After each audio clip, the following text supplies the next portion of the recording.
तो आज हम एक बहुत ही दिलचस्प डरावनी कहानी को समझने वाले हैं। नाम है सियाह हवेली पार्ट 5। हम इसमें गहराई से उतरेंगे, ये देखेंगे कि कहानी लिखने वाले ने कैसे धीरे धीरे बूंद बूंद करके डर और तनाव को बढ़ाया है, और अंत में एक ऐसा ट्विस्ट आता है जो दिमाग घुमा देता है। तो चलिए शुरू करते हैं। और कहानी की शुरुआत ही होती है विलन, मतलब कि अक्स की इस एक लाइन से। आप सोचिए, सिर्फ एक लाइन और पूरी कहानी का माहौल एकदम सेट हो जाता है। हमें फौरन ही समझ आ जाता है कि मामला कितना गंभीर है और ये हवेली ये किसी को छोड़ने वाली नहीं है। तो चलिए देखते हैं कि कहानी के पहले ही सीन में डर की बुनियाद कैसे रखी जाती है। मतलब वो कौन सी चीजें हैं जो हमें शुरू में ही बता दी जाती हैं, जिस पर पूरी कहानी खड़ी होने वाली है।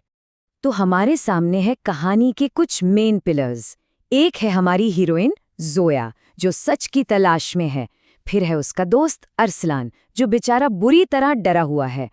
और फिर आता है विलन, यानी द रिफ्लेक्शन, जोया का ही एक दुष्ट हमशक्ल। ये सब कहाँ है? सियाह हवेली में। और इन सब के बीच में है वो एक चीज, वो पुराना आईना। ये फॉर्मूला हॉरर में बहुत क्लासिक है, पर हमेशा काम करता है ना? अब ये दुष्ट हमशक्ल, या जिसे डोपलगैंगर कहते हैं, ये कॉन्सेप्ट ही बड़ा कमाल का है। स्क्रिप्ट इसी का इस्तेमाल करती है दिमागी तौर पर डराने के लिए। सोचिए, सबसे बड़ा डर क्या हो सकता है? कि आपका दुश्मन कोई बाहर वाला नहीं, बल्कि आप खुद हैं, या आपका ही अक्स है। और मामला सिर्फ जान के खतरे का नहीं है। ये हवेली बहुत शातिर है।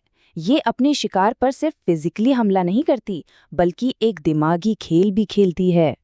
और यही बात इस कहानी को और डरावना बनाती है। हवेली हर किरदार पर एक ही तरह से नहीं, बल्कि अलग अलग तरीकों से हमला करती है। इससे क्या होता है? डर डबल हो जाता है, क्योंकि दोनों किरदार अपनी अपनी जंग लड़ रहे हैं। यहाँ हवेली की स्ट्रैटेजी बिल्कुल साफ है। पहले तो अपने शिकार को अकेला करो, और फिर उसकी सबसे बड़ी कमजोरी पर वार करो। अरसलान के साथ फिजिकल अटैक होता है, वो लाचार हो जाता है।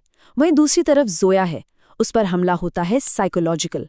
उसे अपनी ही पहचान से लड़ना पड़ता है।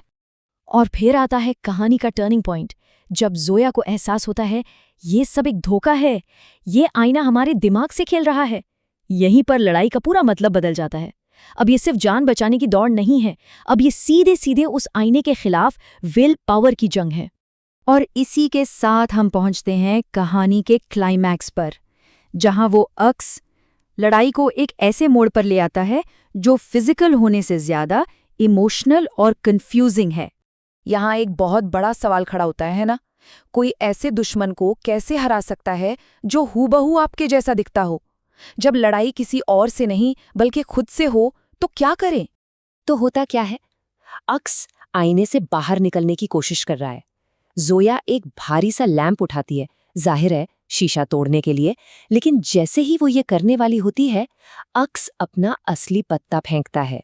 और वो पत्ता है एक अल्टीमेटम। अक्स कहता है, नहीं, रुक जाओ, अगर तुमने इसे तोड़ा तो तुम भी कभी बाहर नहीं निकल पाओगी।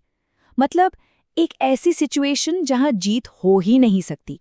या तो बुराई को खत्म करो और हमेशा के लिए यहीं कैद हो जाओ, या फिर उसे जीतने दो और अपनी जिंदगी, अपनी पहचान, सब कुछ खो दो। क्या चॉइस है?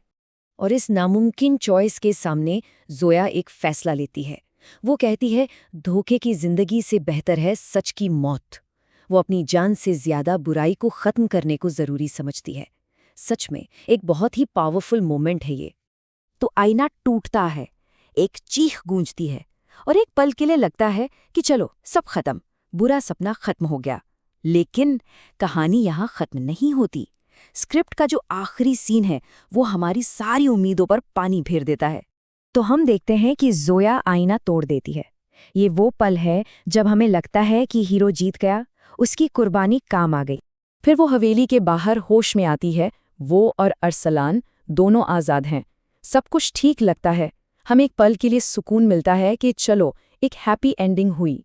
लेकिन उसी सुकून के पल में कैमरा टूटे हुए शीशे के एक छोटे से टुकड़े पर जाता है, और यहीं से सारा खेल पलट जाता है।